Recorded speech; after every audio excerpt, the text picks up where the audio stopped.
Assalamualaikum warahmatullahi wabarakatuh. Perkenalkan, nama saya Risma Ayu Widodo dari kelas 11 IPA 2. Di sini saya akan membahas tentang dampak imperialisme dan kolonialisme di Indonesia.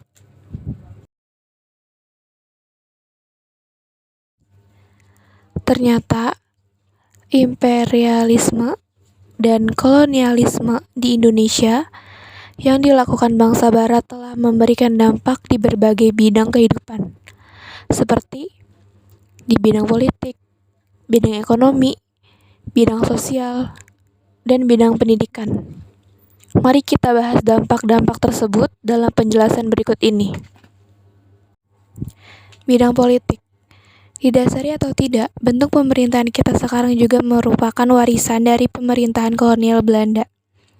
Zaman dahulu, sistem kepemimpinan kita bersifat pamong praja, jabatan yang sifatnya turun-temurun dan upeti didapat dari rakyat. Artinya, kalau kamu baru bisa menjadi penguasa, kalau kamu keturunan raja, kalau tidak, ya tidak. Dianles dan Raffles kemudian mengubahnya menjadi pemerintahan modern. Bupati dijadikan pegawai negeri dan digaji. Bagi mereka, bupati adalah alat kekuasaan. Ya, baik Belanda maupun Inggris melakukan intervensi terhadap kerajaan. Alhasil, elit kerajaan kurang leluasa dalam pergerakan politik. Imperialisme dan kolonialisme yang pernah mendera Indonesia juga mengakibatkan hal lain. Aktivitas pemerintahan berpusat di Jawa. Hal ini akhirnya terbawa sampai sekarang. Meskipun saat ini kita sudah melakukan desentralisasi, tapi tetap terasa bahwa wilayah Jawa seakan adalah pusat pemerintahan. Tentu, saat pemerintahan kolonial Belanda menguasai Indonesia, tidak sedikit perlawanan yang menghadang. Salah satunya adalah perlawanan Ciamik lewat dunia politik. Bidang ekonomi. Karena tujuan Belanda di Indonesia untuk mencari rempah-rempah, mereka harus membuat infrastruktur untuk mengangkut pasokan bahan makanan. Makanya mereka punya andil dalam pembangunan rel kereta dan jalan raya. Bahkan mereka juga membangun waduk dan saluran irigasi. Selain itu, mereka juga membangun industri pertambangan dengan membuka kilang minyak bumi di Tarakan, Kalimantan Timur. Oke, mungkin kalian pikir Belanda itu baik karena membangun infrastruktur dan perekonomian kita. Tapi satu hal yang perlu diingat adalah cara mereka memperlakukan rakyat kita.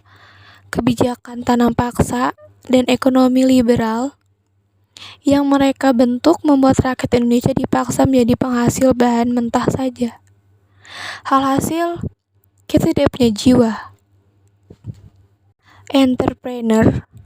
Lah, disuruh menanam pala terus.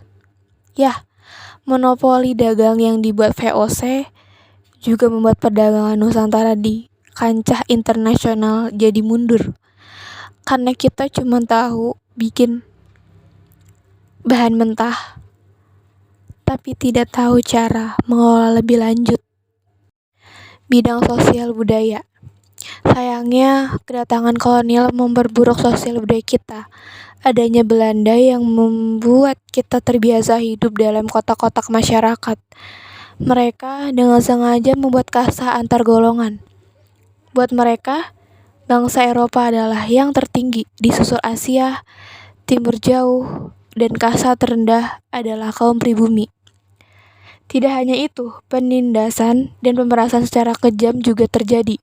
Upacara adat di istana-istana kerajaan dihilangkan. Mereka menggantinya dengan tradisi pemerintahan Belanda.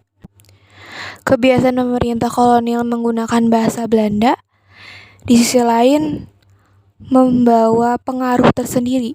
Sedikit banyak kita punya bahasa serapan yang berasal dari bahasa Belanda. Kantor yang berarti dari kata kantor dan koran yang berasal dari kata kran. Pengaruh lain dari Belanda ada pada karya sastra kita. Belanda yang memperkenalkan surat kabar pada tahun 1659 tentu membantu dalam penyebaran informasi. Bahkan penyebaran Katolik dan Protestan juga dapat ditemui dari koran. Bidang pendidikan. Di bidang pendidikan, pemerintah kolonial berhasil memanfaatkan rakyat kita untuk dijadikan pegawai administrasi yang terdidik, terampil, tapi dihargai murah. Secara pendidikan formal, Belanda menyusun kurikulum pengajarannya sendiri sampai abad ke-19. Makanya, ada kecenderungan politik dan kebudayaan yang dimasukkan melalui pendidikan. Masalahnya, akses untuk pendidikan ini dibatasi oleh mereka. Belanda lagi-lagi membuat sekat dan kasta. Karena mereka takut kalau rakyat kita terlalu pintar, kita bisa bersatu untuk mengulingkan kekuasaan mereka. Makanya hanya orang-orang berada yang bisa masuk, seperti keturunan raja, bangsawan, dan pengusaha kaya. Lama-kelamaan hal ini membuat sebagai kalangan menjadi geram. Hasil, mulai bermunculan akademis yang mementingkan pendidikan di Indonesia.